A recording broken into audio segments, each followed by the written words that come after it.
Yeah.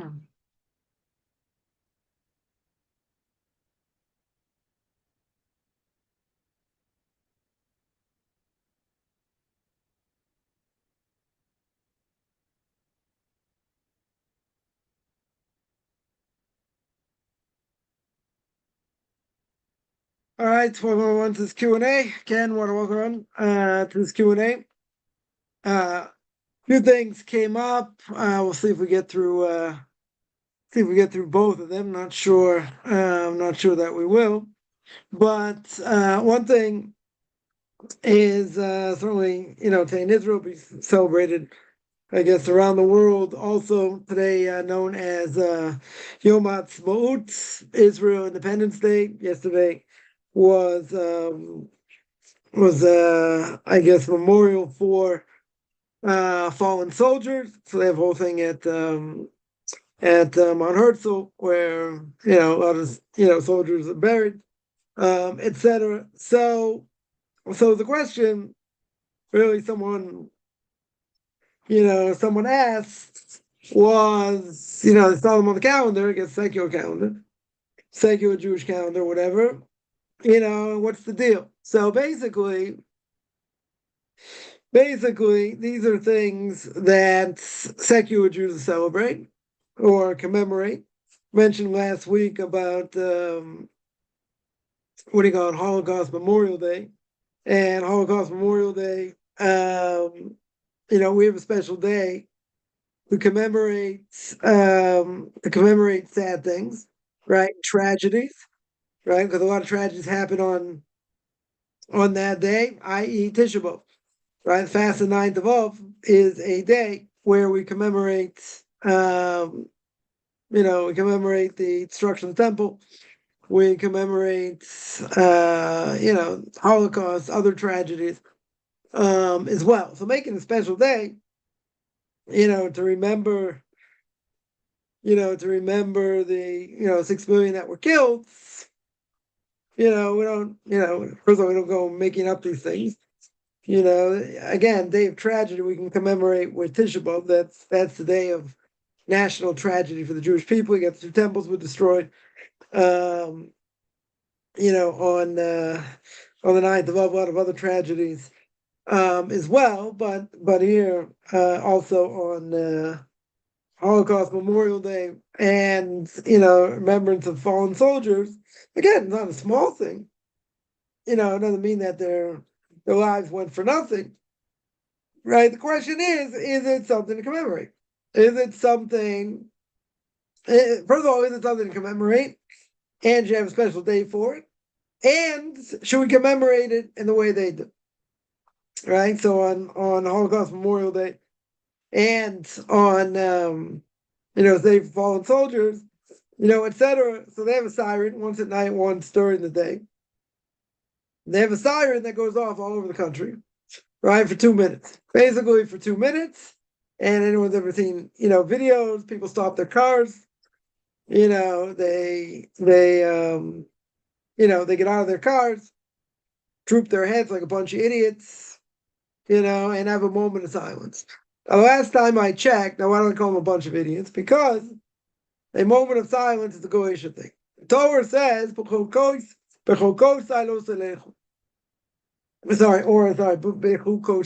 let's quote it properly.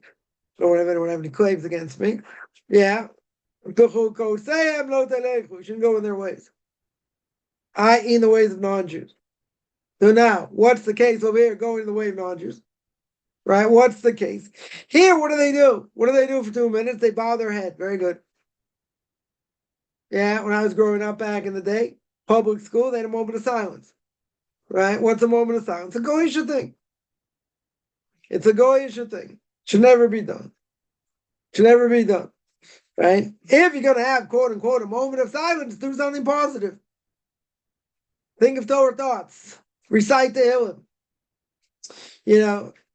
Say Psalms. Do something that's going to do something with the memory. Thinking about them, what does that do? What in the world does that do for them?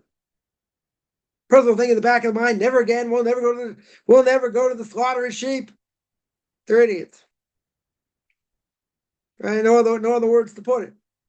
And then you get these, you get these news stations where, they go into places where people don't stand for the siren, right? Where other Orthodox Jews don't stand for the siren. Because again, it's not a question of their memory. The memory doesn't mean anything, right? But there's a way to do it. There's a day to commemorate. It's called Tisha B'Av. But I would say, and this happened to me, because I was on a bus, when the siren went off. So if a person would be in a public place here in Israel, if they would be in a public place, you stand. If you were sitting. If you're standing, I wouldn't say go sit down. That'd make a desecration of God's name. Right? In other words, they're gonna say, what, you don't think that the value of 6 million Jews that died? You don't think the value of the soldiers gave up their lives, fighting for the land of Israel? Yeah, that would make a desecration of God's name. But again, there are provocations. You got people going into ultra-Orthodox areas just looking for people that are not going to stand so they can take their picture or whatever, plaster it all over the news, make them look bad. Now again, if nobody's around, there aren't any secular Jews around, there's no reason to stand. Absolutely no reason to stand. Right? No reason to stand at all. If there are secular Jews around, you got to stand. No matter how much you don't believe in it. Because that'll make a desecration of God's name. And that's one of the worst things a Jew can do. Because repentance doesn't help. Right? Death doesn't help. Suffering doesn't help. You need all these together. You need all these together to get proper repentance for a desecration of God's name. Now again, it's got a technical definition. It's got to be done in front of 10 Jews. People throw that term around, like nothing. Even though it's a bad thing, they'll say, oh, it's desecration of God's name. Desecration of God's name, now, technically, has to be done in front of 10 Jews. Now, it could be, Rashi says, and others say, if a person does something wrong and other people are going to learn their bad ways, that's desecration of God's name also. Right? No question. So, again, there's technical definition. But again, I think people throw around these things, throw around these terms, obviously without knowing too much, too much about it. So, that's not a way to remember people who were killed sanctifying God's name. It's not a way to do it, right? If you're stuck in a place, okay, you have no choice. You got to stand, think of Torah thoughts in their memory. Say to them whatever you know in their memory. Something in learning, something in Torah. Don't stick your head down like a dolt, like an idiot. You put your head down and, you're going to be like every other idiot, right, doing that. That doesn't do anything for the memory. Just the opposite. You overthrow a prohibition of going the ways of non-Jews. But if there are people around, there'd be secular Jews around, you have no choice. Because that would be worse. That would be worse because, oh, look, you Orthodox Jews, you don't even care about 6 million Jews that died. You don't even care about all these people that fought in the wars and you didn't fight and this and that. Yeah, you're going to start something you don't need to start. They have enough aggravation against Orthodox Jews as it is. We don't need to flame the fire, right? We don't need to fuel, let's say better. We don't need to fuel the fire, right? They're going to hate us anyway for a number of reasons, but we don't want to give them any ammunition. Now, that's one thing. So again, today, everybody's off. Everything's, everything's shut down. Can't be open, except probably for maybe some supermarkets or whatever. But pretty much everything is everything's closed, and anyone who opens their store or whatever and gets caught get double fine, right? So it's obviously not worth it, right? So basically, you get a day off from work, nothing to do, right? Unless you're not going to get caught or whatever the case is, right? So now Israel Independence Day, you got to say, okay, what's the problem? What's the problem with that? So again, is it better that we have Israel than not having Israel, having a place for Jews to go? Yeah, I would say it's better. But the question is, what is it? What is the state? If anyone ever read Herzl Schmerzel's book, The Jewish State, which I don't recommend, Yeah, but if anyone ever read it, what does he talk about? He talks about a state of, a Jewish state, and a state of Jews has nothing to do with Torah mitzvahs. So he would have been happy if they would have got Uganda, Argentina, locked out, he got Israel, right? Then we got the land of Israel. But again, a nation that's that is not connected to their history. They're like, what did God take you out of Egypt for? Right? The whole point of the Torah says you're going into the land. Right? You're going into the land of Israel. What's the purpose of going into the land of Israel? Keeping Torah mitzvahs. So there'll be Jews here that'll say, "Well, I have to keep Torah mitzvahs. I live in Israel. I eat falafel, do other things as well." So they'll think, "No, it's only for people outside of Israel. You need more of a community.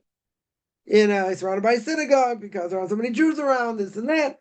So here, everybody's Jewish, right? So they want to have Judaism. They want to have they want to have a Jewish state without Judaism, essentially, or with a very watered down version, right, of Judaism. That's what they want. They don't want to be told what to do. They don't want to be told to close their, close roads and people can't drive, on Shabbos and different things. They want to be able to do what they want to do.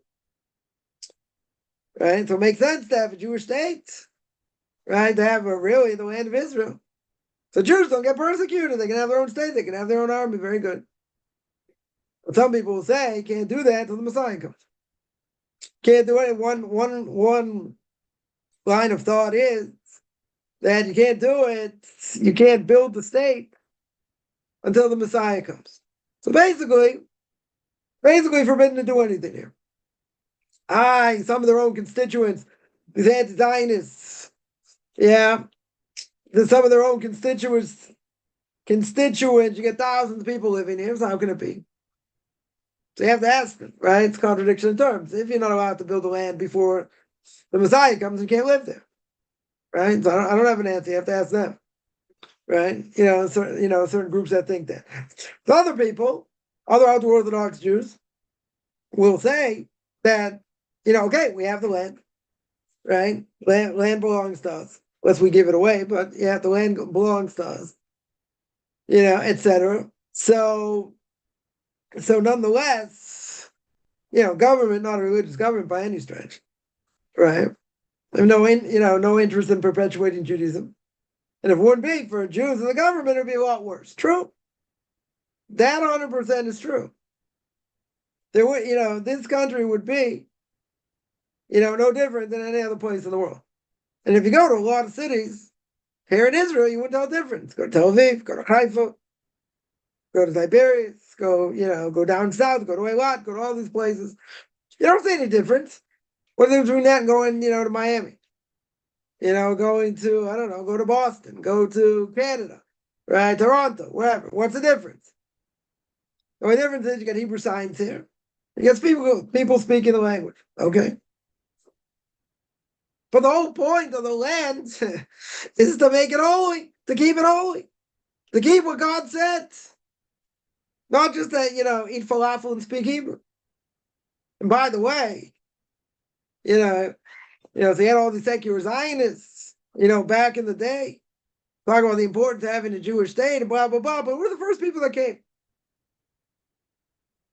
Anyone know the first people that came?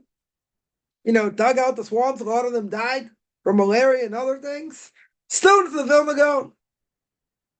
Elijah Vilna. Students of his came. Religious Zionists. Be a secular Zionist. Very hard to understand. Very, very hard to understand secular Zionists. Why? Because why are they here? Why are they here in general?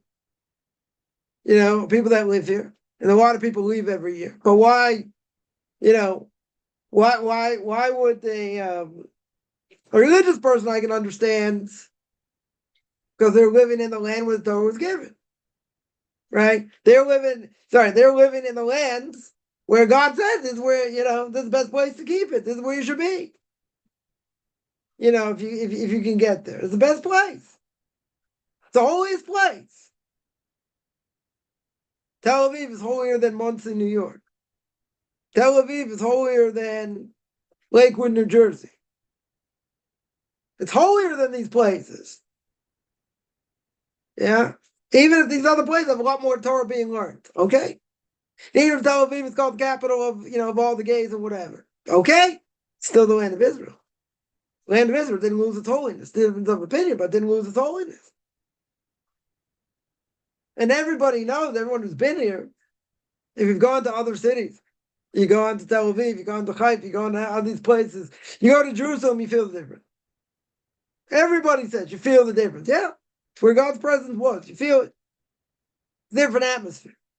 What more religious Jews here? Okay, but it's a different atmosphere. Totally different atmosphere. Now, that being said, so most Orthodox Jews, a regular day. A regular day. Why is it a regular day? Because again, Messiah's not here. Government, not a Torah government, no question. Either religious parties in the government, not a Torah government. Giving, religious people a hard time all the time. So yeah, so there's a difference of opinion, whether it's a mitzvah to live in Israel or not. Yeah, difference of opinion. If you can live here, very good. If you can't live here, there are different reasons why. A person may not live here, i.e. livelihood, getting married. They learn better outside of Israel. There are cases where a person doesn't have to come here. Okay? But at the end of the day, the land itself is holy, true. But again, what are they celebrating? Celebrating they've been in existence 76 years. Yeah, it goes back, much longer than that. Much longer than that. So I'll put up a post 3,000 years plus 76. Yeah, it goes back thousands of years. So people here are walking where Abraham, Isaac, Jacob walked. Where there are mitzvahs you can do here that you can't do elsewhere. Okay. But if it's just like a regular Independence Day, like every country has independence, they have their own Independence Day. It's all about making barbecues. That's why the day after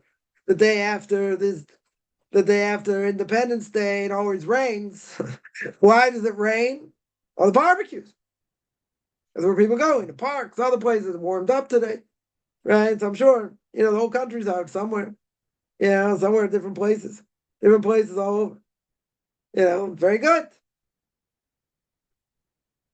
But if it's the land of Abraham, Isaac, and Jacob, really? You have one independent day saying that, we're going to make a barbecue because, we want to be like everybody else. We're a free nation with the song Hatikva. The heretical song Hatikva. What do I call it heretical? Very simple. What does it tell me? It tells me that we should be an Am Choivshi, we should be a free nation. So good, you can take it, a few different ways. What does a free nation mean? Not being persecuted. And that's why a lot of people went, a lot of people went to America, right? The founding of America. Why? Religious persecution. They want to be in a place where you wouldn't be persecuted for pursuit of religion. Yeah. So a lot of people came here, during the war or after the war. And all that. So good.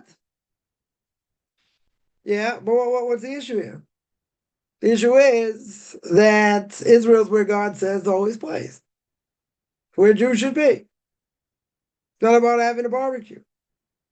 You can't have a land, the holy land, so to speak, without Torah and mitzvahs. It's like the body without a soul. Like the meat without the potatoes. So there was a story a number of years ago with a terrorist in jail. And the terrorist, we're going to say was not a Rhodes Scholar by any stretch. It's terrorist. Yeah. So he sees his Israeli jailer eating a sandwich on Passover. So he says, according to your Bible, according to your Torah, it says on Passover you can't eat leavened bread. Imagine you're getting rebuked by a terrorist. Terrorist is telling you you're not allowed to eat bread on Passover. So what does the Israeli jailer say? Come on, we're the new Israel. These laws are antiquated laws, 3,000 years ago, this, that. Don't mean very much. So this Arab, again, it's not a Rhodes Scholar by any stretch. This Arab says to himself that anyone doesn't have a connection to their land. If a nation doesn't have connection to their lands, it's only a matter of time before they give it to them. It's true. If you don't have a connection, I don't know why secular Israelis live here. It's hard to live here, right? Financially, got a problem with the Arabs and whatever, right? Not an easy place to live, right? That's why a lot of secular Israelis leave. They have no connection to the land. So this terrorist said, if they have no connection to the land, it's only a matter of time before they give it to us. And that's true. That's 100% true. Because they have no connection to the land. Right? You have to be really idealistic if you're a secular Jew to want to live in Israel. Right? You have to really have like a love for the land, so to speak, to want to be here. I remember when I came back, 15 years ago, most of the people, 3/4 of the people or more on the plane were Orthodox Jews. Makes sense? We have a connection to the land. Because the land is connected to Torah mitzvahs. You can't have one without the other. It's impossible. To make it into a secular land, it will be spit out. That's exactly what the Torah says. If we don't, in Kaufman's language, chump don't want it, chump don't get it. Meaning, if you don't do what you're supposed to do, God will spit you out of the land. It's happened twice. God forbid it could happen again. Because the Medrash in Tehillim that says when the Messiah comes, we're going to be in the deserts. And God's going to the Messiah's going to bring all the Jewish people back to Israel. Meaning, we're not going to be here. So I remember I was taking my Rabbi somewhere, and he was telling me this Medrash. He had this big smile. I'm like, what are you smiling about? I said, you're also going to be in the desert. God's also going to throw you in the desert. Now, there are certain times, the last 20 years, the last 30 years, that they're willing to give almost 95% of all the West Bank or whatever to the Arabs. That would have been disaster.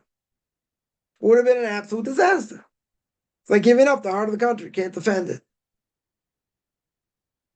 I think Israelis have finally realized, giving up land for peace just doesn't work. It just doesn't work. I think after October 7th, I think they realize that now. Like, who are you talking to? You're going to have, America keeps saying it's Palestinian state. We're not going to get into politics. You're going to have a two-state solution. With who? With who?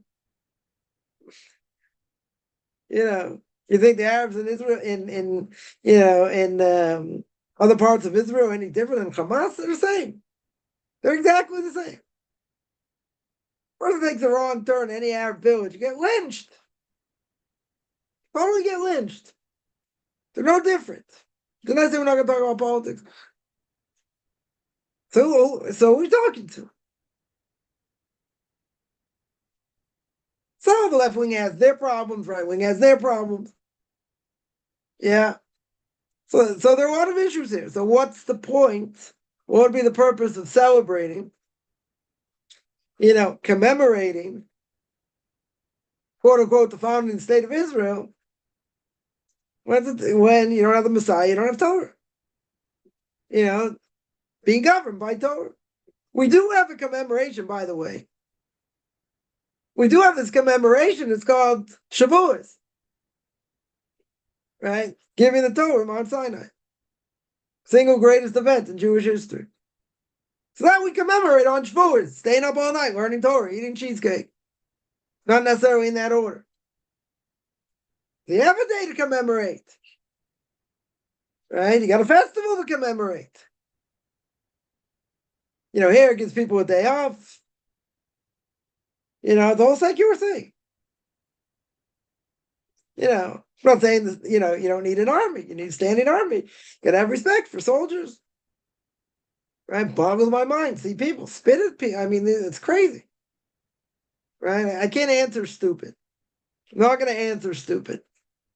People told me, the videos, I saw these kids, spitting at Arabs, spitting at soldiers and this and that. So who gives them the right? Who says it's right? They're defending you. You don't spit in the hand, no pun intended. You don't spit in the hand that feeds you, right? You don't spit in the hand that protects you. Change it a little bit. They're protecting you. They're giving up their lives to defend the land. Right, isn't this obvious? Right? Should be obvious. 100% should be obvious. Yeah, but if you're celebrating something that is secular, there's nothing really to, and their whole point is what? To make it even more secular if they could. Problem is, you got a lot of religious people here. Because you got a lot of religious people here, you can't do that. Right? So what are we celebrating? What are we commemorating?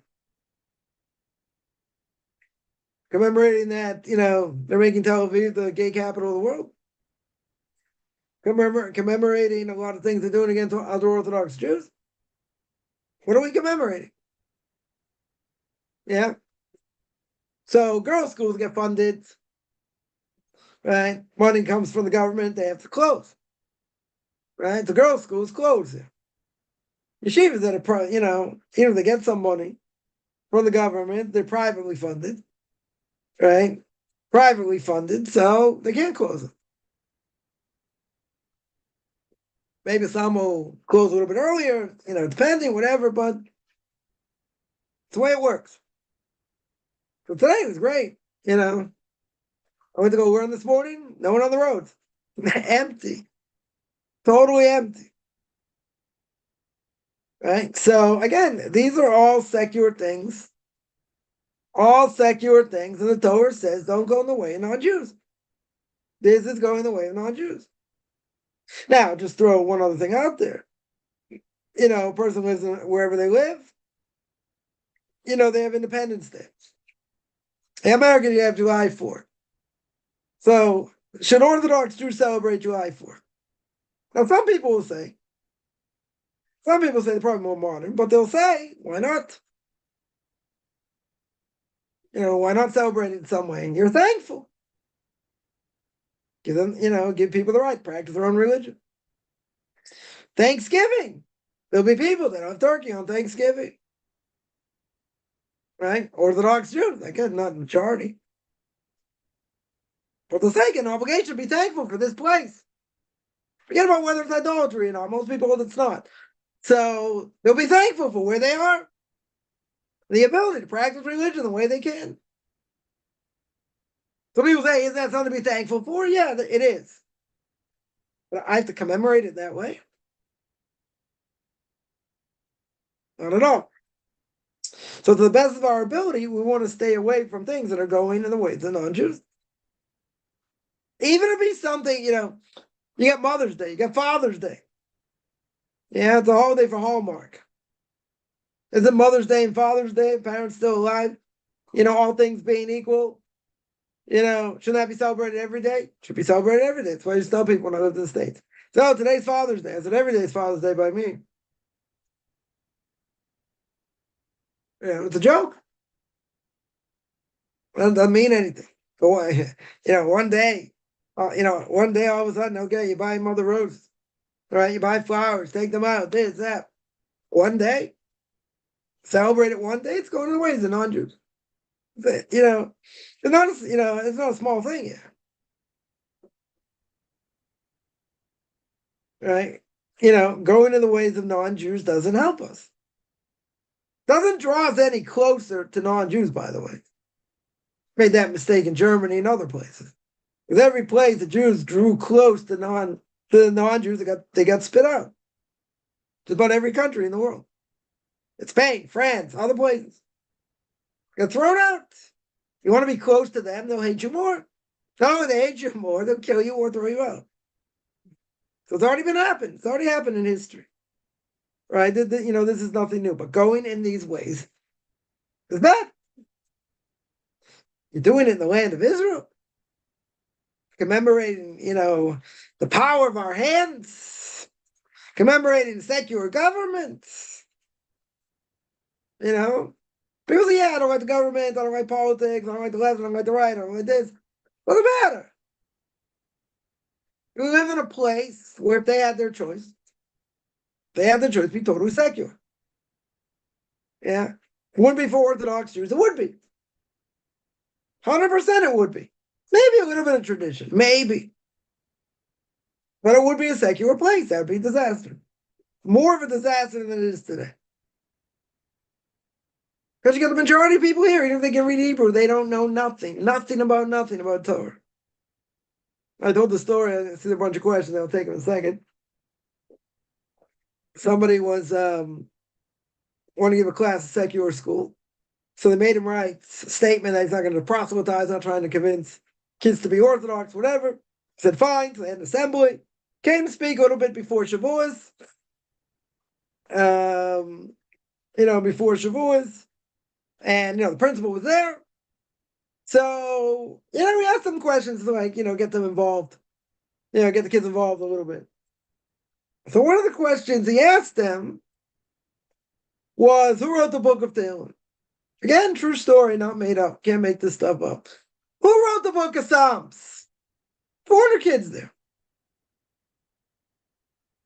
Not one person knows.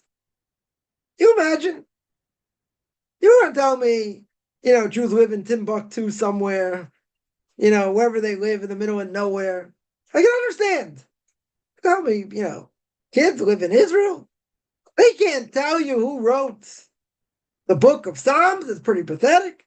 It's more than pathetic. So the principals, besides themselves, can't believe, nobody knows. Nobody knows who wrote the book of Tehillim. 400 kids. So the rabbi says, okay, I'll give you a hint. Nobody knew. It's bad enough. He says, fine, I'll give you a hint. And he says, David. And they all burst out, Ben-Gurion. David Ben-Gurion wrote the book of Tehillim? Really? Teacher's like, you can come back next week also. Kids know nothing. They can't tell you who wrote the book of Tehillim. I got plenty of secular Jews I know you don't know who wrote the book of Tehillim. Fine. Israel. Some people think of Israel, even secular Israelis and, and whatever, they hell with them, so nice, blah, blah, blah, different things. So happen to be in Israel.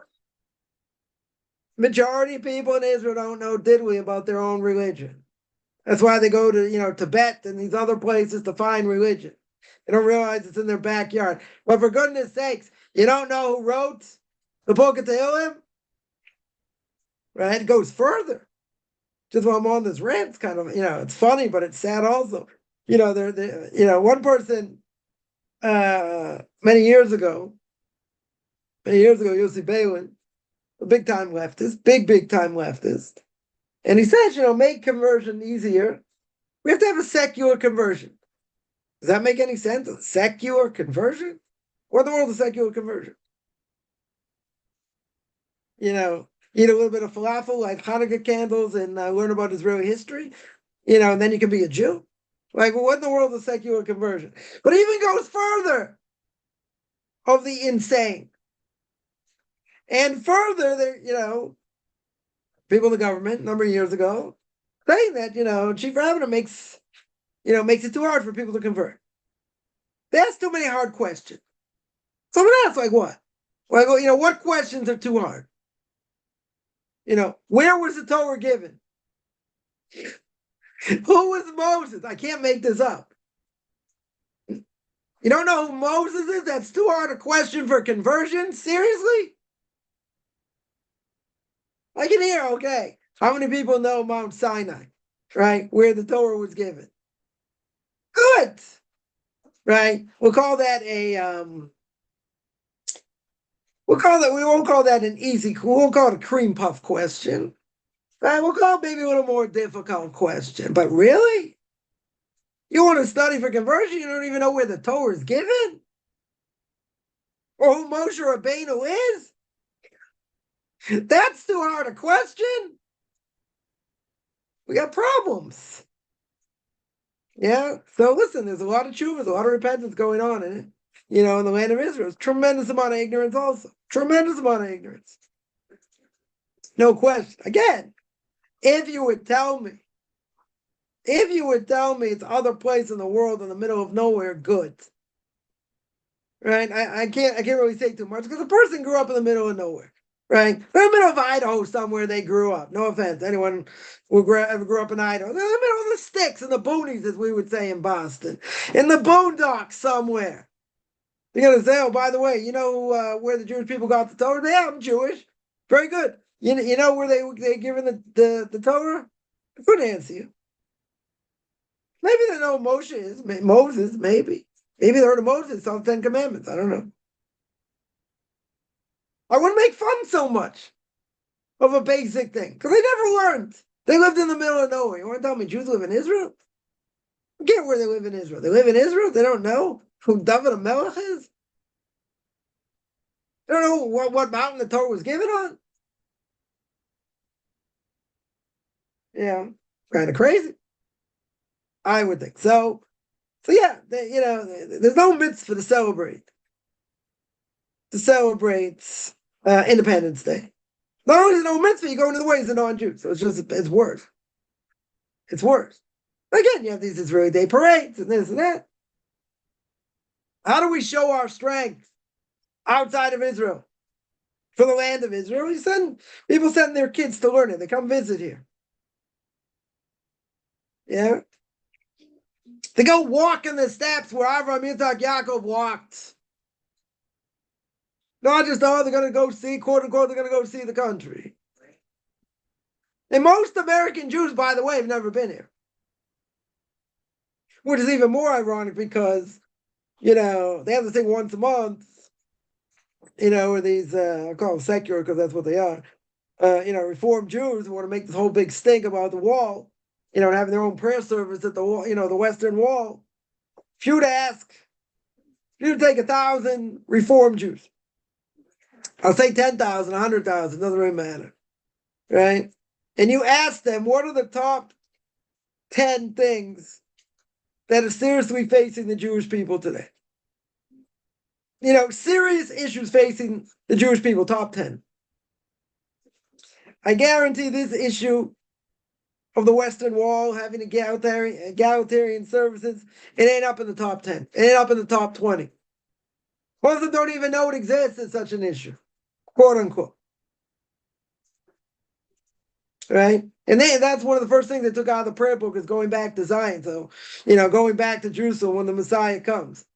Right? That we shouldn't say it belongs to us. So according to that, when they're making a big deal about the wall, it doesn't belong to us. Maybe we should give it to the Arabs. Give it to the Christians.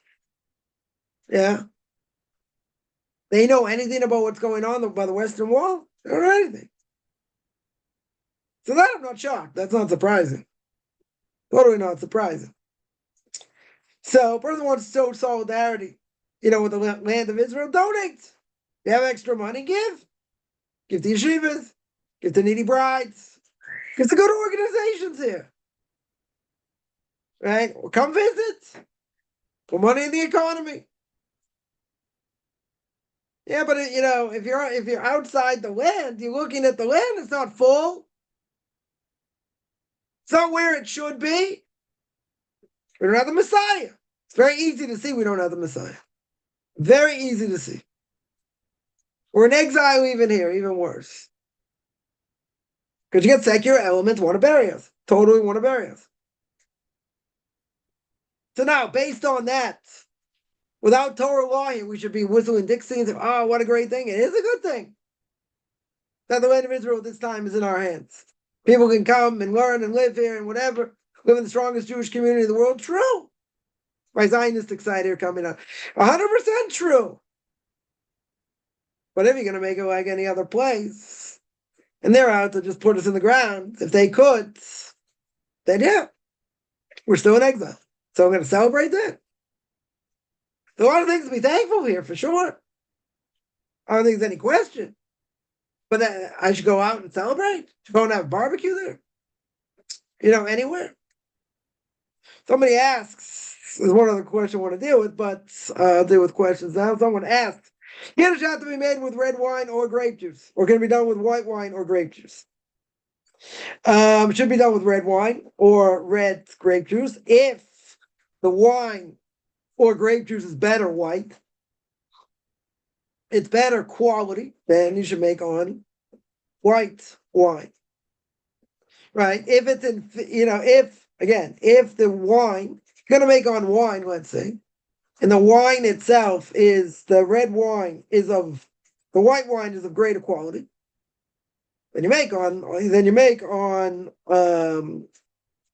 white wine, right? But all things being equal, what would you do? You make on red, right? 100% you make on red. Now, there's one other thing. That's what I would say on that. There's one other thing. Someone asked me, based on what my Rabbi said last week, on the parsha, I'll just read some of it. He said people will go up to Rabbi. One of the parshas that he wrote about. Well, people go up on the Temple Mount, right? So I've spoken about this before. You get spiritually cut off. Jews are not allowed to go up there. Some, the vast majority of rabbinic authorities say Jews should not go up there. Because we're not sure where to stand. Others say we do know where to stand, but in either case, I mentioned that it's a provocation. It's a provocation. The Arabs think it belongs to them, even though they know it belongs to us. And they'll fight to the death because of it, right? That is a serious provocation. That the person can have status of a rodev, of a pursuer, right? And that will cause death. Ariel Sharon, 15 years ago or more, went up on the Temple Mount. That started the second Intifada.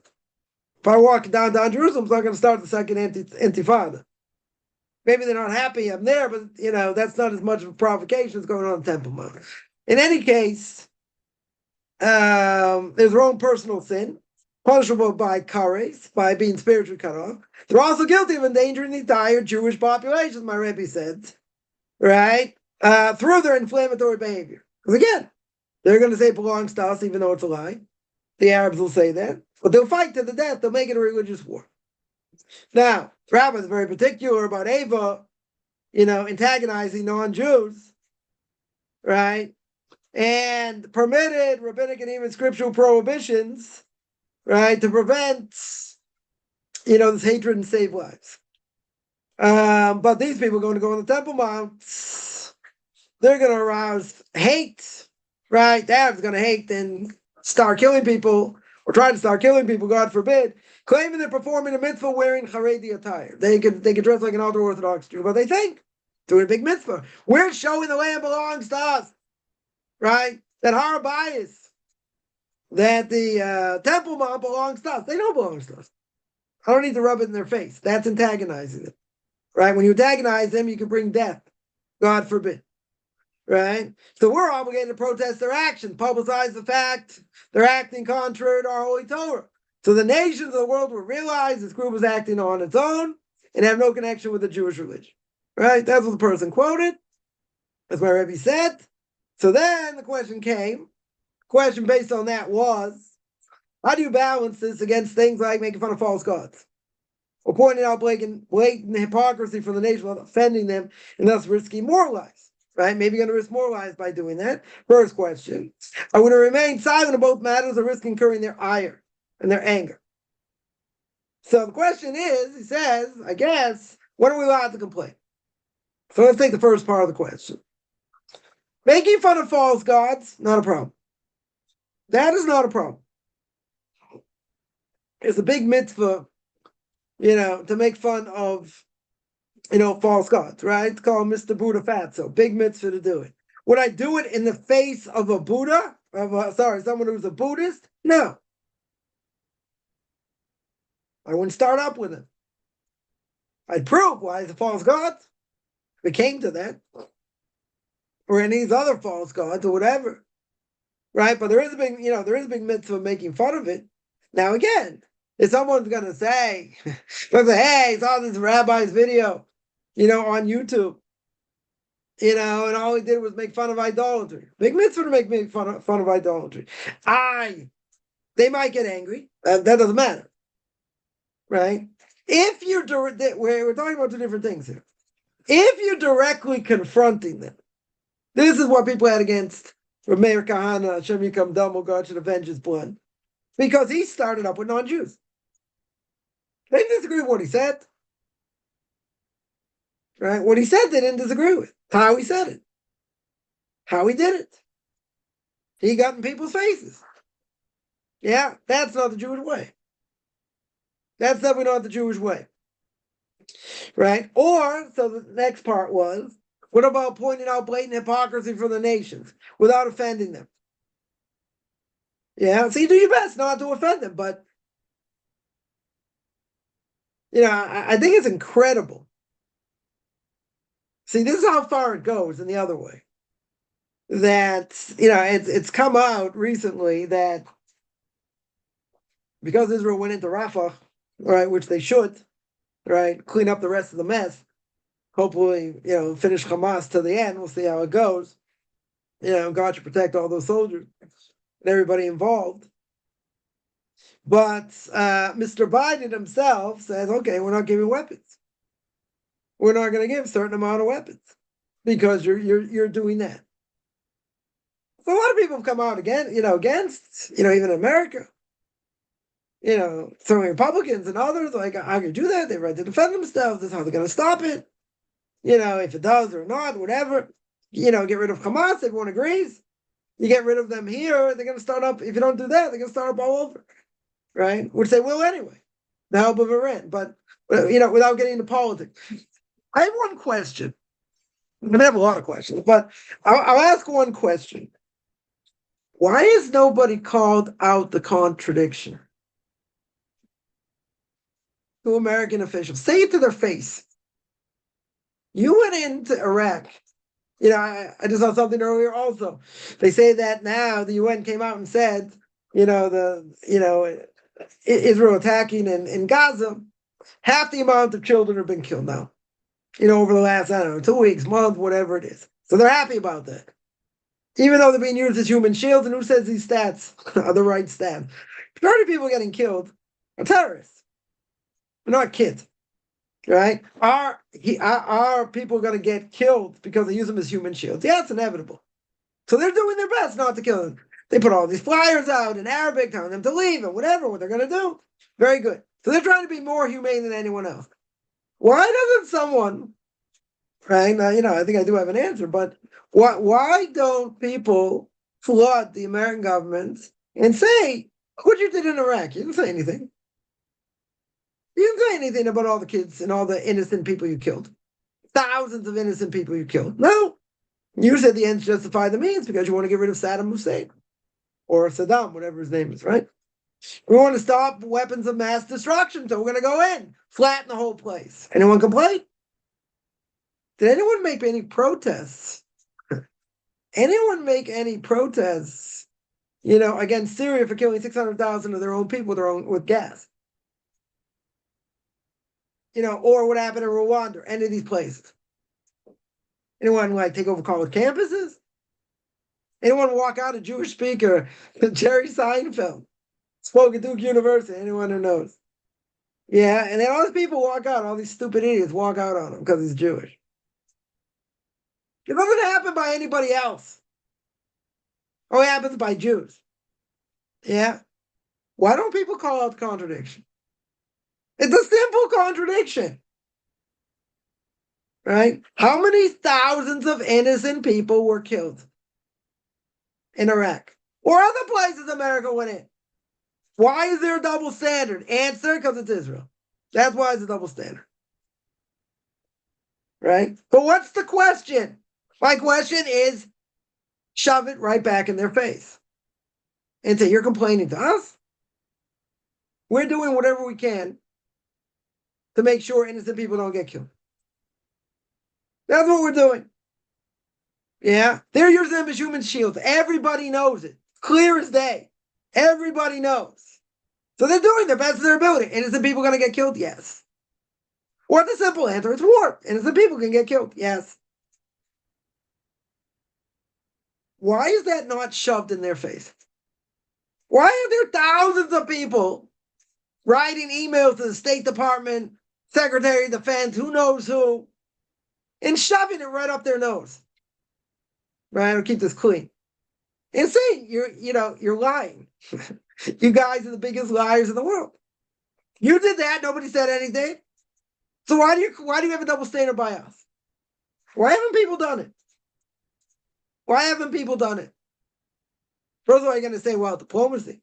You don't want to make it worse. You don't want to make this whole thing blow up and then They'll never give you any weapons. They'll never help you out. They won't have your back, which would be stupid on their part. Yeah. Wouldn't make any sense. Yeah, but again, say, but can't do that. You got to be diplomatic. Okay, so you say it in a nicer way. You don't say it the way I said it. You say it in a nicer way. In a diplomatic way. They wouldn't have me do it because I'm not diplomatic. Right? You got to find someone who can say it in a nice way. Yeah. Okay. Why is it not done? Why has it not been done?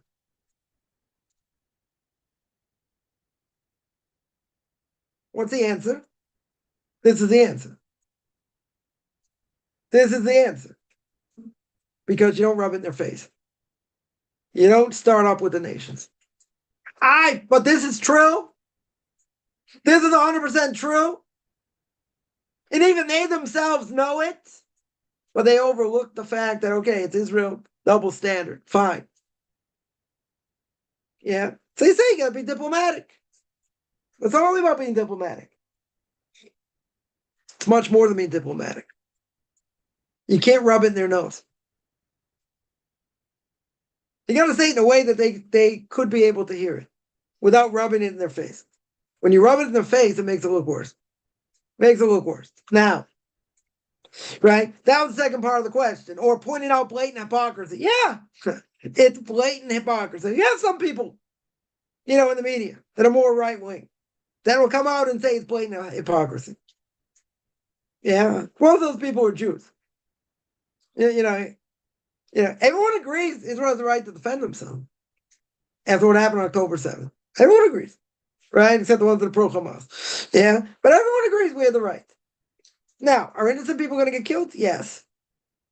They're using human shields. It's impossible. Innocent people are not going to be killed. But this is double standard. Totally double standard that no other countries held accountable for. Except for Israel. Right? Their only ally in the Middle East, and Israel's been condemned by the UN more than any other nation combined. It's ludicrous. Yeah. So you can't shove it in their face. That's the problem. Right? You can't, we can talk about it. Yeah. But to blatantly shove it in their face, that you can't do. That's forbidden. That's forbidden to do because you're not allowed to start up with them. You're not allowed to start up with it. Right? Now, you are allowed to come out against these people going on the Temple Mount because they're endangering lives. When you endanger lives, you got to protest. You got to protest against it. Right? So you need great rabbis of the generation. They'll say protesting today we don't do. Maybe only in certain specific cases. But in general, that's not the way. But other great rabbis disagree. They disagree. They have, when there was they wanted to build a road over, a place where they found, bodies, Jewish bodies, Jewish graves. So that they made a whole stink about. Other thing, desecration of Shabbos, they made a stink about. They protested. So you got to know when, right? This is for the great rabbis of the generation. They should be out there protesting again, but not necessarily everyone agrees, right? So the simple answer is: when are we allowed to complain? When great rabbis tell you should go out and complain, you should go out in the street. But in the majority of cases, that's not going to happen. And it depends. It depends what it is. Depends what it is. It comes to desecration of human life, right? Of graves. That's the time. That's time to protest. They want to put a road over this, or desecration of Shabbos. That's the time to protest. Because my Rabbi would say, the only one, previous generation said the same thing, right? Many great rabbis would say, better to say something even if no one's going to listen. Because if you don't say anything, then God says, nobody cares. Right? So the time to know when, where, and how to do it, that you need for great rabbis' generation. When they tell you to go out and protest, you go out and protest. They don't tell you to go protest, but you got to protest from within as well. So the simple long answer is, yeah, if they go out and tell you to protest, you protest. Right? You can protest in America or anywhere else to show that what's going on is wrong. Totally wrong. It's things have gone, so haywire that, you had what's going on college campuses, and other things since, October 7th. It's, the Holocaust survivor said that went viral. This is exactly what happened in 1939. This is how it started. Yeah, anti-Semitism at all-time high. Again, I would say if this was done against any other so-called ethnic group, they would have burnt down the whole country. If this is done against blacks, they would have burnt down the whole city. Puerto Ricans, others, also. Also, you're going to bar them from going into schools? What are we going back to Jim Crow laws? You're going back, you're going to go back to where, they have their own bathrooms and other things? You're going to go back to that? Segregation? Yeah, what do you think would happen if that would be the case? What do you think would happen? You see what happened with this guy Floyd who got killed, right?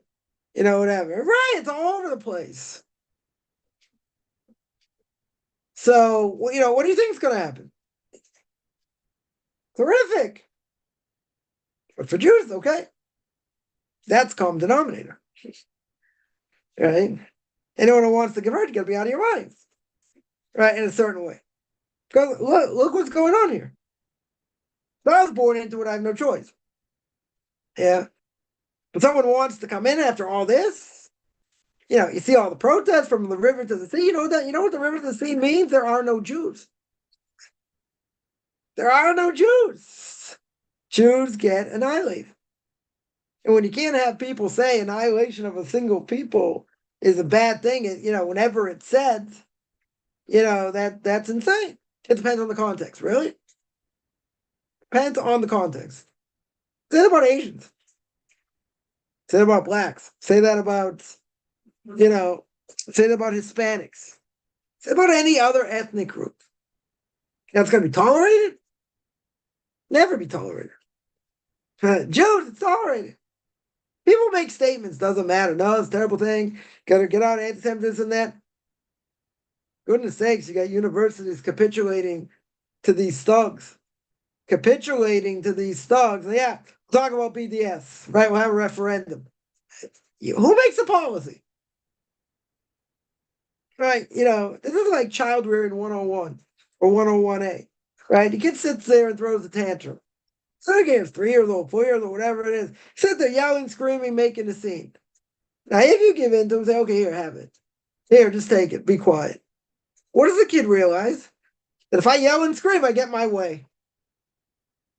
This is what they realize.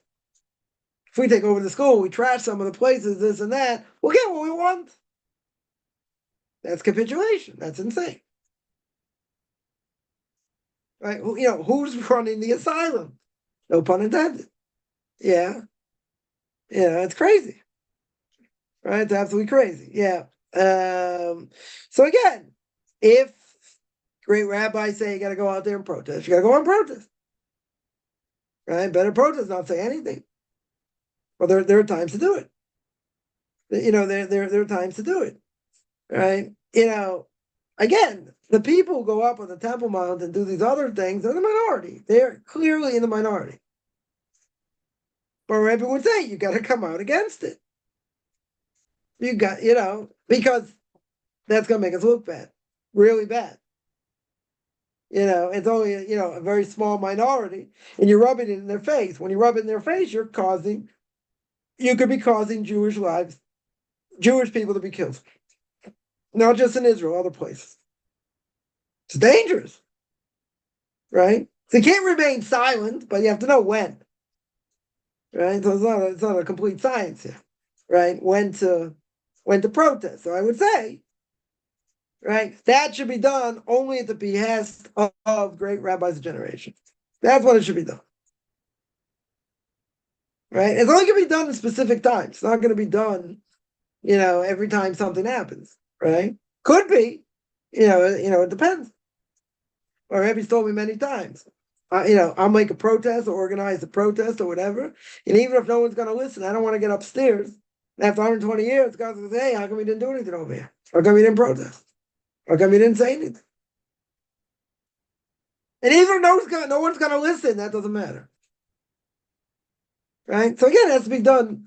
It has to be done the right way with, the great rabbi of the generation telling you what to do. Somebody asked, one second.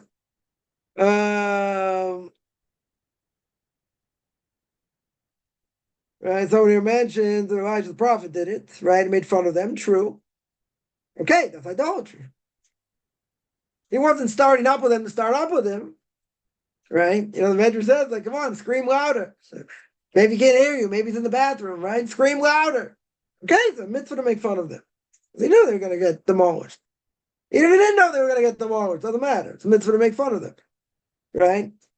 Right? To make fun of idolatry, you can. To start up with them in general and show that they're wrong in this and that, I would say no. I would definitely say no. There's a context for it. Maybe you see the videos of Rabbi Singer like demolishing these people.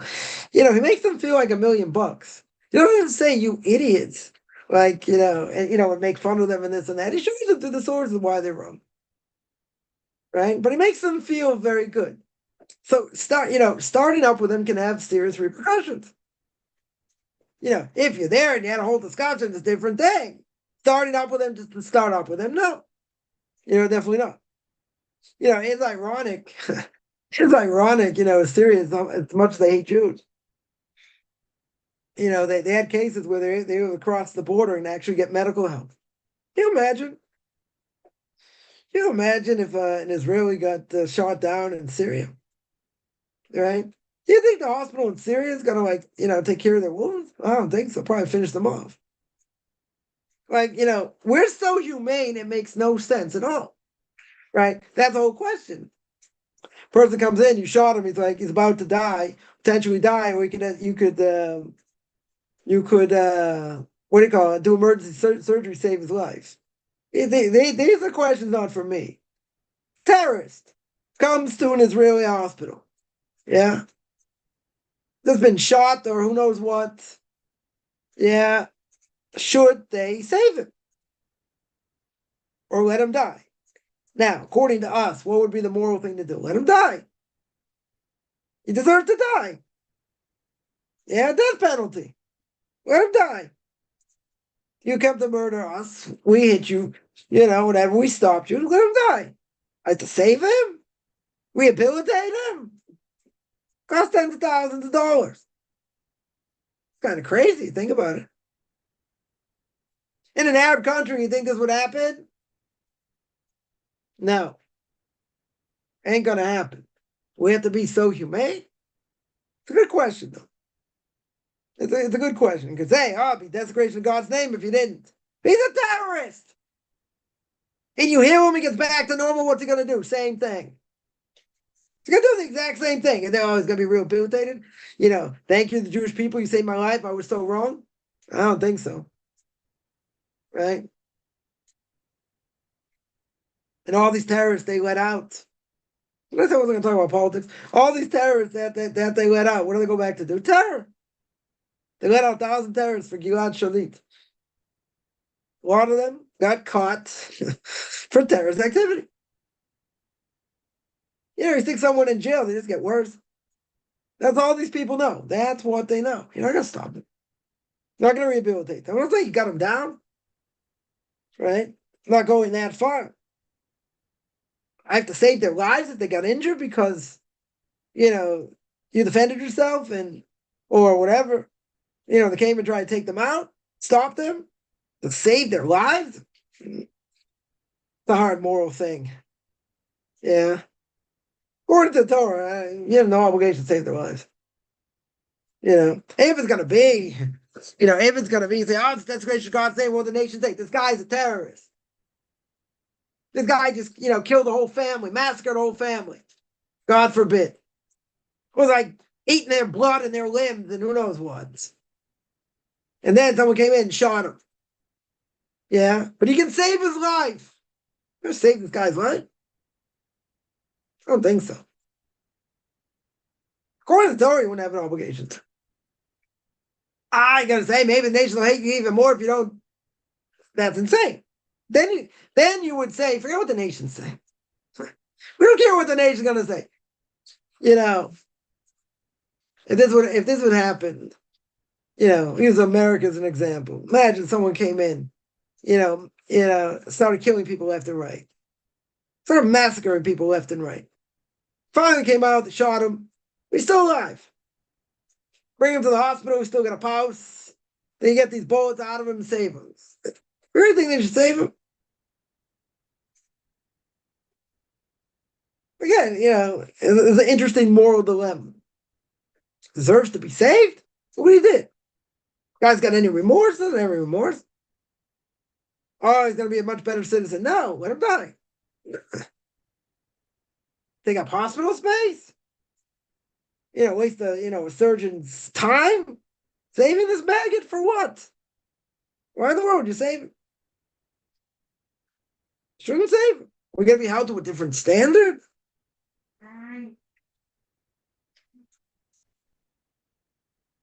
You got a whole society being brainwashed, okay. But if the script is flipped, that's the whole point here.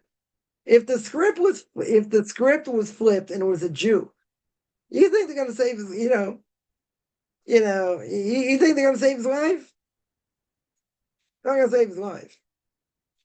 Definitely not gonna save his life. I was thinking about this now. We have, ab driver. I take a bus in the morning. This guy is, guy I normally go with whatever at a certain time. This guy's a piece of work. He's got nothing good to say about anyone. He curses people left and right. They're giving him a job. They're paying him money. He's got benefits. Yeah. This guy's no lover of Jews. There's no question about it. How he acts, what he says to, the guy's obnoxious, right? It's just like get rid of him. But get enough people complain about him, who knows? But they give this guy everything. He's got money, making money, got a way to make money. It's like he'll laugh to the grave. Why? Because he's getting all the benefits. He can just spit on every one of us. Yeah. Enough people should complain, get rid of this guy. Good. We're all like that. Some better, some worse. Well, look what you're giving them. You're giving them a job, you're giving them all kinds of things. That's how they treat you. So what goes on here is kind of crazy. You can have an Arab working for somebody for years and years, and in the end they stab him, try and kill him. You're gonna say, but they paid them, they gave this, but it's not necessarily a squabble about anything. That's what they know. That is what they know, and that's what they've done. I'm not saying everybody across the board. There have been many cases. Many cases, give them everything, you help them out, this, and then they stab you right in the back. To be expected. People are going to say, that's a racist thing against Arabs. Anybody who lives here knows. This is a known thing. I'm not, not making it out of my elbow here. It's common. It happens. Like I say, how common it is. Say it's an everyday occurrence. It happens. How can that happen? Take care of their needs, give them money, other things. That's what they know. That's what they know. So in that case, someone created such terrible things, and now you're going to save their life? According to logic, you'd say, let them die. You're going to say, yeah, we can really save you, but sorry. I'm not saying you kill them. That'd be murder. That you can't do. Right? Unless they're coming to attack you, whatever, then, you try and stop them. But who says I have to save them? Now I have to save their life? So by not giving them treatment and they're going to die, it's not murder? That's not direct murder? For sure not. According to heaven, you're not liable. No question. And according to this world, you wouldn't be liable. You shouldn't be liable. If you did anything to hasten their death, that'd be murder. Doesn't matter who they are, that'd be murder. Yeah. But to let them die, you can let them die. Why not? I have to be that moral? Save their life? This guy Sinwar is hiding somewhere, wherever. In Gaza. They saved his life. They saved his life. He was in prison. He had a brain tumor. They saved him. He's part of one of these exchanges, one of these, Israeli exchanges for terrorists. But they saved his life. Known terrorists, top level terrorists, they saved his life. Had a brain tumor. Really goes that far, you got to be humane. Even if he's in jail, even if he's a top terrorist. Yeah, you got to save his life. You got to see what's going on. If they, if they're sick, whatever, you do whatever you can. Guy had a brain tumor. Someone was the head of one of the prisons where he was in. So, this guy was in a lot of pain and different things. And, I got into like the real mentality of who he is, of who this guy is. Yeah. Had a brain tumor. Had a brain tumor. They saved him. Saved his life. Probably would have died otherwise. That would have been a bad thing for mankind. But we're our own worst enemy. That's what I would say. So we don't rub it in their face. What does the Torah say to stop the abuse of Jews? Oh, right. So we have to say the culture, what they need to follow Scripture. Yeah, there's an idea like this. It's a good question. There's an idea that you can't rub it in their face. On the other hand, you got Jews that are not keeping Torah mitzvahs. You got to rebuke them. People will say we don't know how to give rebuke. You can't embarrass them because then the end of the verse says you shouldn't bear sin for doing it. Very good. Right? But you have to rebuke them. Gemara says, how far do you have to rebuke them? Either they're not going to listen up until the point they're going to hit you. According to one opinion. They don't have to hit you, but they could get ready to pretty much strike you. That's how far it has to go. Now, some people would say you don't have to go that far. Tell them what they're doing and, try and draw them close. You can do that. You get an obligation to rebuke. It's complicated. It's not a 2-second answer. It's a very complicated issue. Because even though the Torah says you got to rebuke, the Torah also says you don't bear sin. So if you don't know how to rebuke and you're going to embarrass them or do something wrong, you can't rebuke. This generation certainly we don't know how to rebuke. But that's not an excuse across the board. Just because you don't know how to rebuke doesn't mean you shouldn't do it. Either they're not going to listen, either they're going to smack you. Right? Should. So again, bottom line, people are doing things wrong according to Torah if they're Jews. Can you tell them? Can you rebuke them? Yes. Right? Would I say a non-Jew should rebuke them? I wouldn't necessarily say that. I wouldn't go that far. The rebuke doesn't apply to a non-Jew. Right? I would say a Jew should do it, but okay. If a person's a Jew, should they rebuke? Yeah. Even if they're not going to listen. But again, it's not, it's not, well, we don't know how to rebuke, so you don't have to do it. It's a very complex thing. It's a very, very complex thing. That's what I would say. Somebody says, what advice would I give for Noahide where he's doing Tikkun Abrit? I don't have any advice for that. Which patch should they read? I don't know. That's not for me to answer. Is a non-Jew obligated to know that Hashem's omnipresence is omnipresent, not material, all good? Otherwise, non-Jews will go to hell. No. They're not obligated in that. I would say, as a moral imperative, it's a good thing to know God is all good.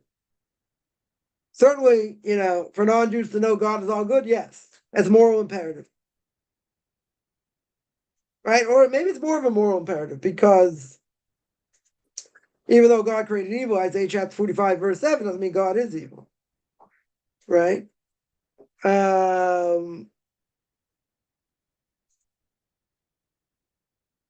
does the person have to verbalize it to say, to say it, otherwise they're going to go to hell? No.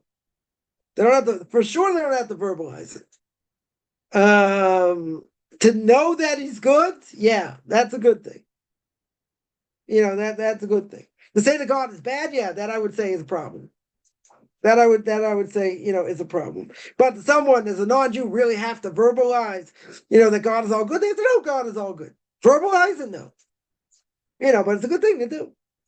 I would say it's a good, it's a good thing to do. If they say God is not good, does that mean they're going to fry in hell forever? No. Doesn't mean they're going to fry in hell forever. But if they say he's not all good, that means he's bad. He does some things that are bad. So yeah, that's a sin. Doesn't mean you're going to fry in hell forever. If a person said it or didn't acknowledge that, yeah, then they have to repent. Doesn't mean they're going to fry in hell forever. They have to repent.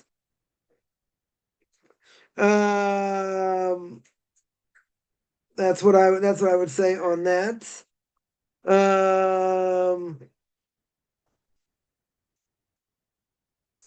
Yeah, let me see other questions. Americans heard about thousands of killed in, yeah. Americans don't know their own history. True. But again, somebody mentions, I don't know if I agree. I don't know if I'm going to say I agree with that, but that had they known they would kill so many innocent people, quote unquote, they never would have went in. I think they would have went in anyway. I don't think it matters. Yeah, I don't think they would have cared. I don't think they would have cared about public opinion.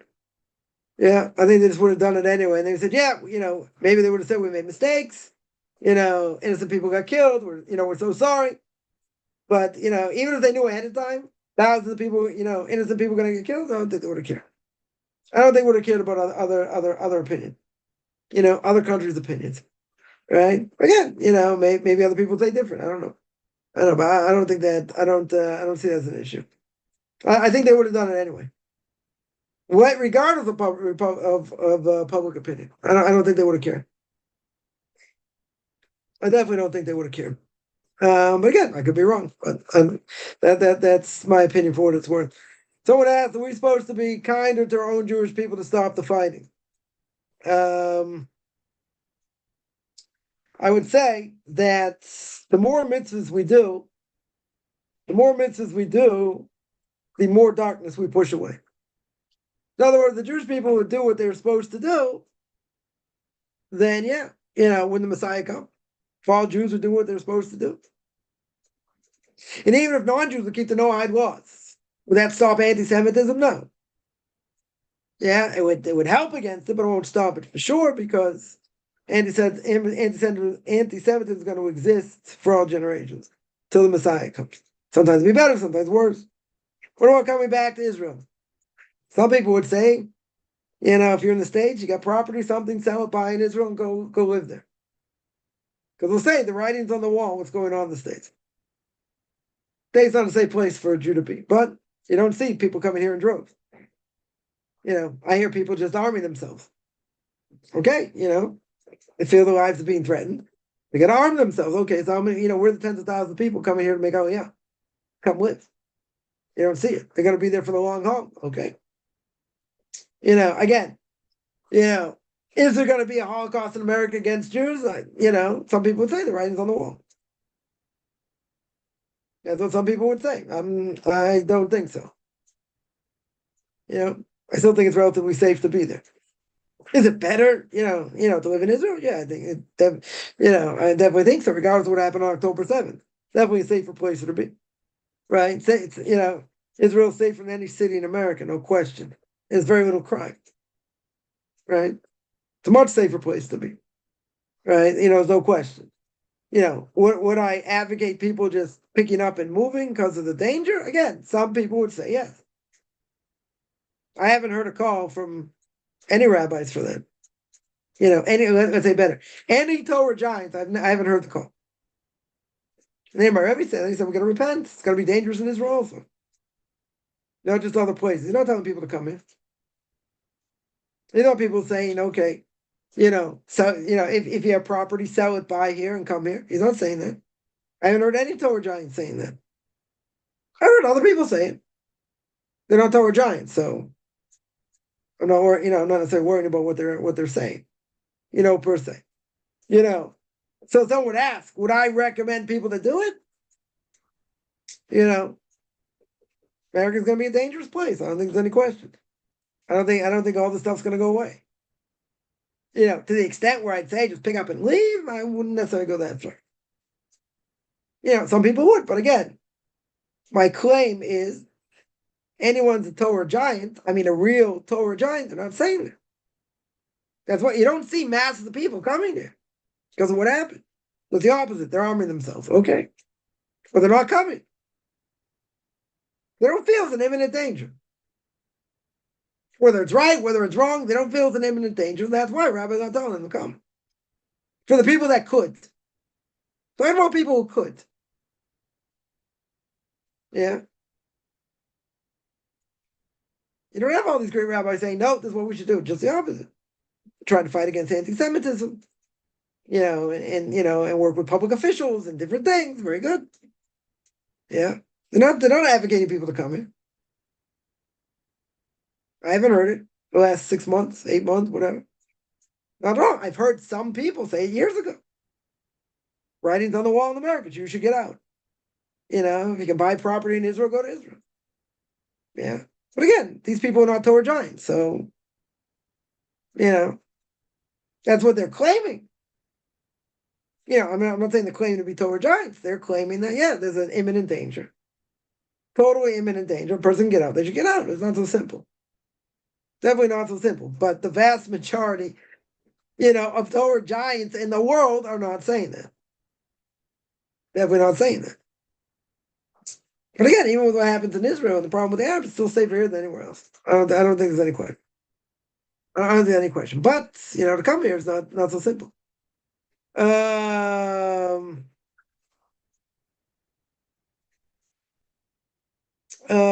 Does Temple Mount have to be cleared before the temple is rebuilt? Yes, it'll be demolished.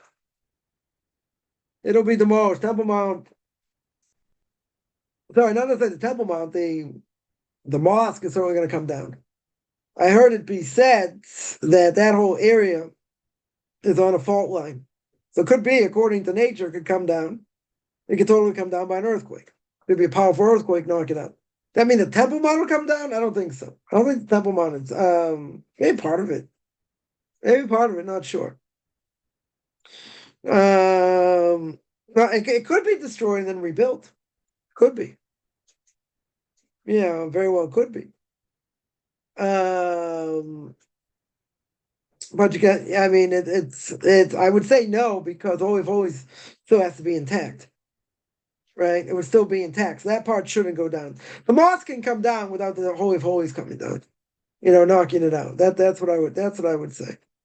I wouldn't say the whole Temple Mount has to be destroyed, but the Temple Mount won't be destroyed anyway because you got the Holy of Holies there. Holy of Holies can't be destroyed. So, it is kind of ironic that part of the temple has been there. It's been there for the last thousands of years.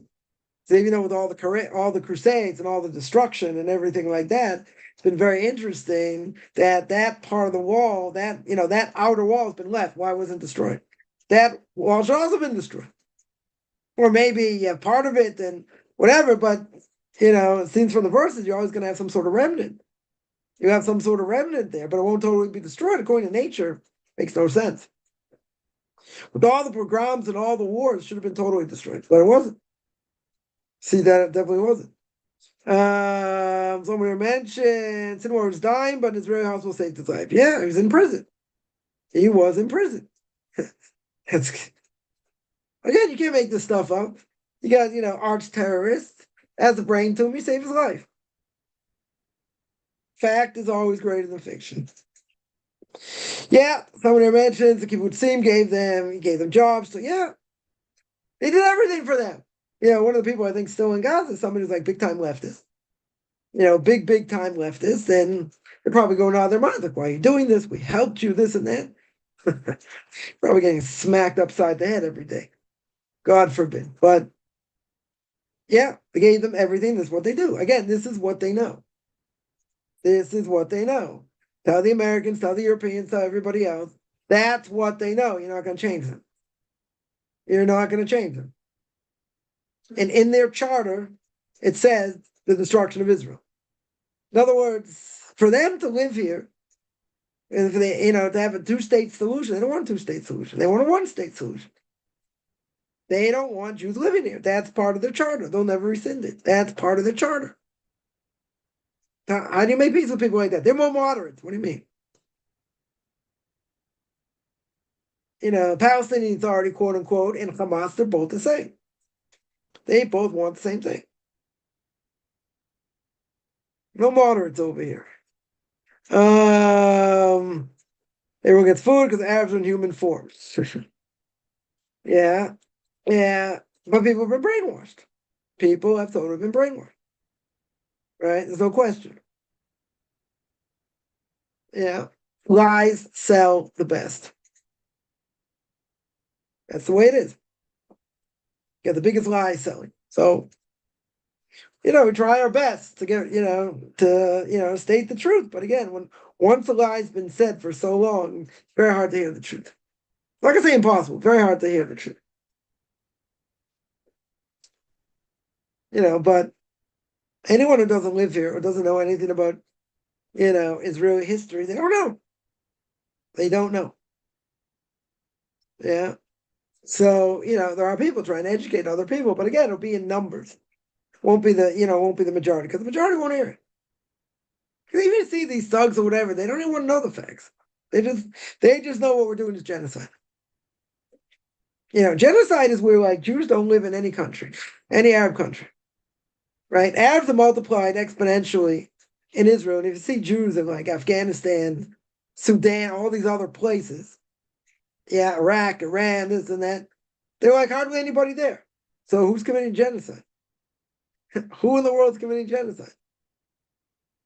Yeah. It's a whole catch-22. Right? But again, we have to try the best of our ability, get information out there, get people to see it. But when you get people that are just thugs, they don't want to hear the information, so it's a moot point. It's a moot point. Better to focus on learning Torah, saying Tehillim, than anything else. All these other things, okay. There are groups that are very proactive, very good. They got volunteers, they got other people helping them, very good. Yeah, should we be proactive in, whatever, you do as much as you can do. The most important thing is to learn Torah, say Tehillim. That's the best guardian for the Jewish people. That's it. That's what I would say. Someone here asks, is a non-Jew obligated to know the concept of destiny and free will?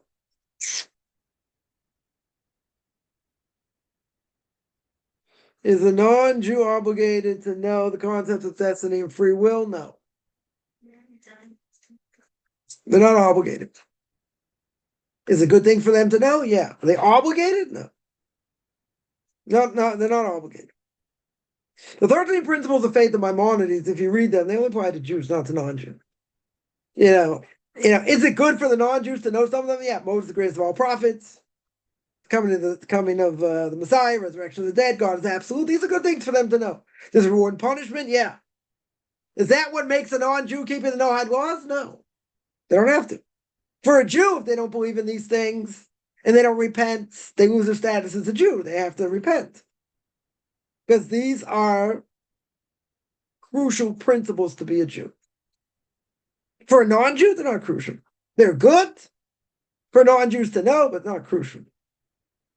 Someone asks, is wisdom equivalent to the right brain and brain to the left?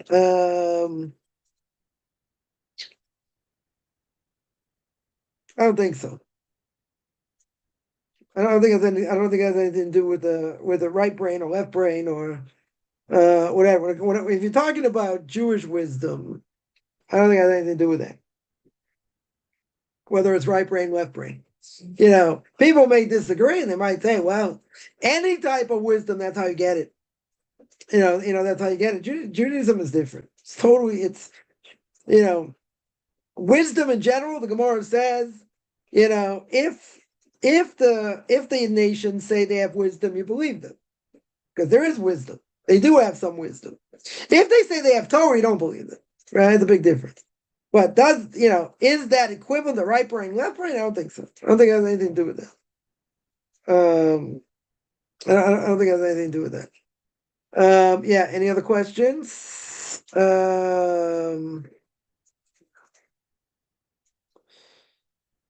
Is the USA an Arab country? It's not an Arab country, right? But there are a lot of Arabs who live there, and a lot of the universities have been funded by Qatar and other Arab states. So it's not an Arab country, but they have certainly subtly influenced a lot of things in America, especially universities, because of the money, all the money they gave. So would I call it an Arab country? No, definitely not an Arab country, right? But if they multiply by leaps and bounds, and Americans don't have kids, maybe another 150 years, maybe there'll be a majority. But yeah, but I wouldn't call it any stretch an Arab country. Arthur fund World War II. Yeah, there's a lot of things. There's a lot of things. One thing I'll mention, I guess, I got to stop here, but one thing I'll mention, the whole thing that happened on October 7th, it's one of the reasons the UNRWA, not being, they want to defund it and not fund it anymore. One very simple reason, they had a whole part here. Hospital there, they were there, they saw everything. They saw everything. You had people in news agencies photographing this. Yeah. So did they play a part? Oh yeah. 100% they played a part. They let the Arabs shoot from their schools, UN schools. Israel a few years ago blew one of them up and they went ballistic. Totally went ballistic. Yeah, because they were shooting missiles there. It's a military target. Total military target. Right? So, yeah, so there's a call for defunding them. Or not giving as much as they're giving or whatever. They played a huge role here. They played a small role here. But it doesn't get as much press. It got press. And they're supposed to be neutral and all this. Okay, do me a favor. So yeah, I'm gonna stop there. I do this every Tuesday and Thursday, 10 o'clock Eastern time, 5 o'clock Eastern time. Anyone has any questions, feel free. Find me on Facebook, my Chaim Kaufman, Beyond Orthodox Conversion Judaism, orthodoxconversion.com. Beyond Orthodox Conversion Judaism on YouTube. There I have Q&As. Ethics for Our Fathers, which we started. Someone just complained that I haven't made a Parsha video in a long time. That is true. Haven't had time. Gonna maybe fit it back in my schedule. Book of Leviticus, controversial issues. Anyone want to send me an email? RabbiChaimKaufman@gmail.com. RabbiChaimKaufman @gmail.com. Wishing everyone a good beginning of the day, middle of the day, end of the day.